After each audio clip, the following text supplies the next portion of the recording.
Happy morning friends எல்லாம் எப்படி இருக்கீங்க? இன்றைக்கி ஒரு ரிவ்யூ வீடியோ தான் ஃப்ரெண்ட்ஸ் பார்க்க போகிறோம். நான் வந்து கொஞ்சம் பேக்கிங்காக ஒரு சில திங்ஸ் ஆர்டர் போட்டிருந்தேன். அது எப்படி வந்திருக்கு அப்படின்னு சொல்லி பார்க்கலாம். ஃபஸ்ட்டு குவாலிட்டி பார்த்தோம் அப்படின்னா குவாலிட்டி வைஸ் ரொம்ப நல்லாயிருக்கு ஃப்ரெண்ட்ஸ். பெய்டு ப்ரொமோஷன்லாம் கிடையாது. என்னோட ஓன் மணியில் தான் ஃப்ரெண்ட்ஸ் வாங்கியிருந்தேன். நமக்கு வந்து 1/2 kg டின் தான் இருக்குது. கொஞ்சம் வந்து நம்ம வந்து விரிவுபடுத்தலாம் அப்படின்னு சொல்லிட்டு ஒரு 1.5 kg டின் ஆர்டர் போட்டிருந்தேன் ஃப்ரெண்ட்ஸ். நல்ல ஹைட்டு, கொஞ்சம் டின் வந்து வெயிட் கம்மியாக இருந்தது.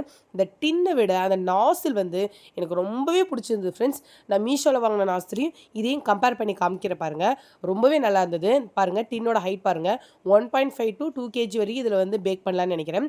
7 inch இருக்குது சைடில், மேலே வந்து 8.5 இருக்குது, ஹைட்டு 4 inch இருக்குது. இந்த நாசில் பாருங்கள் அவ்வளோ நல்லா இருந்தது ஃப்ரெண்ட்ஸ். நான் வந்து இதில் வந்து பூ எல்லா டிசைன்ஸ் எல்லாம் போட்டு காமிக்கிறேன். அதுக்கு ஒரு தனியாக வீடியோ போடுறேன் ஃப்ரெண்ட்ஸ். ஒரு நாசில் 40 ரூபா வந்திருந்தது. ஒர்த்துன்னு தான் சொல்லணும். ரஹ்மான் ஸ்டீல் அப்படிங்கிற வெப்சைட்லேருந்து வாங்கியிருந்தேன் ஃப்ரெண்ட்ஸ். பேக்கேஜிங்லேருந்து ப்ராடக்ட் வரையும் நல்ல குவாலிட்டியாக இருந்தது. ஓகே ஃப்ரெண்ட்ஸ், வீடியோ பிடிச்சா லைக் பண்ணுங்கள், நம்ம சேனலை சப்ஸ்கிரைப் பண்ணுங்கள். தேங்க்ஸ் ஃபார் வாட்சிங்.